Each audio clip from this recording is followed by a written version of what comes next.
दिल्ली के लक्ष्मीनगर में राखी के दिन 3 अलग अलग घरों में बड़ी चोरी की वारदात हुई। रेनकोट में पहुंचे चोरों ने 3 अलग अलग घरों से करीब 25 लाख के मूल्य की चोरी कर ली।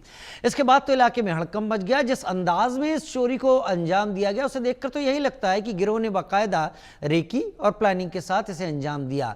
तीनों चोरी में चोरों ने रेनकोट पहन रखा हुआ है।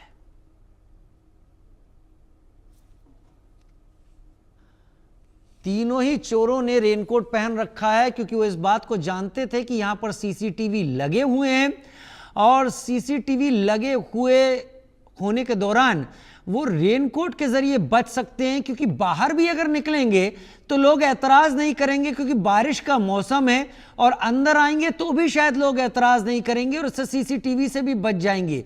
लेकिन यहां बड़ी बात यह है कि इन तीनों चोरों को यह भी पता था कि जहां चोरी करनी है वहां पर कोई और नहीं मिलेगा। जावेद मेरे साथ इस वक्त जुड़ गए हैं। जावेद, वाकई एक अबूझ पहेली है। चेहरा ढका हुआ है, रेनकोट पहना हुआ है, सब कुछ पता है उन्हें कहां चोरी करनी है, किस तरीके से जाना है। शायद सीसीटीवी की भी पूरी उनके पास जानकारी यहां पर है।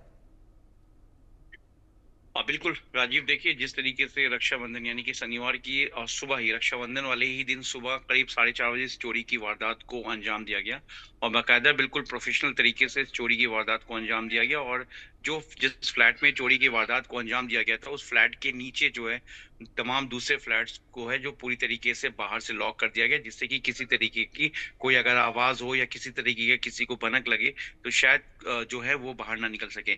और इनके बॉडी लैंग्वेज को देखकर राजीव बिल्कुल आप अंदाजा लगा सकते हैं कि कितने फ्रिक्वेंटली ये ऊपर चढ़ रहे हैं, जैसे कि इनको चीजें पता हो कि इन्हें जो चोरी की वारदात है वो कहाँ अंजाम देना है। और सीसीटीवी, हालांकि इन्हें पता है कि सीसीटीवी लगी हुई है, तो इन्होंने बाकायदा रेनकोट और इनके चलने के तरीके से ये बिल्कुल अंदाजा लगाया जा सकता है कि राजीव देखिए बिल्कुल कॉन्फिडेंट है ये, और इनको पता है कि कितनी देर तक वारदात को अंजाम देना, उसके बाद कैसे निकलना है।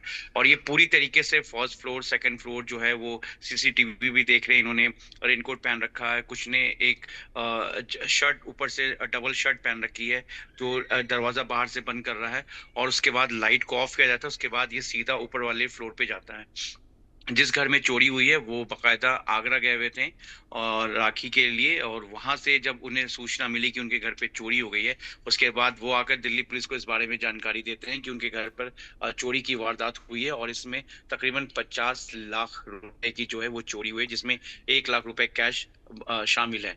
आमतौर पर जब फेस्टिवल्स में जब लोग अपने घर निकलते हैं तो ऐसे जो चोर जो इस इस तरीके के जो चोर हैं वो पूरी रैकी के साथ इस चोरी की वारदात को अंजाम देते हैं। उसके बाद वो इस तरीके का वारदात में पहले रैकी करते हैं। उनको पता होता है कि कौन से घर में हमें चोरी की वारदात को अंजाम देना है, वारदात को अंजाम देना है, क्योंकि कौन से घर बिल्कुल इजी टारगेट बन सकता है और कहाँ पर कितना अगर हम चोरी की वारदात करते तो हमें कितना मिल सकता है, और किस तरीके से जो लोग जो यहाँ से बाहर जो जाते हैं दिल्ली से बाहर, उन लोगों की बाकायदा रैकी होती है। और इसमें कहीं ना कहीं आसपास के लोग जो होते हैं कहीं ना कहीं इनके मुखबिर होते हैं। लेकिन ऐसे में जो रेनकोट बहुत सारी चीजें इन्वेस्टिगेशन के पॉइंट ऑफ व्यू पे समझ में आ रही हैं जो जावेद आप समझाने की कोशिश कर रहे हैं। पहली बात तो यह कि इन्होंने जो रेनकोट का ऑप्शन चुना वो इतना सटीक चुना कि अगर ये बाहर भी निकलते तो शायद कोई एतराज नहीं करता कि 3 लोग रेनकोट में क्यों जा रहे हैं, क्योंकि बाहर भी बारिश का मौसम है और अंदर भी उसका फायदा उठा रहे हैं। लेकिन इनकी चाल बता रही है कि ये पहले भी यहां पर आ चुके हैं, रेकी कर चुके हैं, तो शायद उससे पुलिस कोई सुराग इसके जरिए हासिल कर सके। जावेद बहुत शुक्रिया, और अपडेट होगा आपका रुख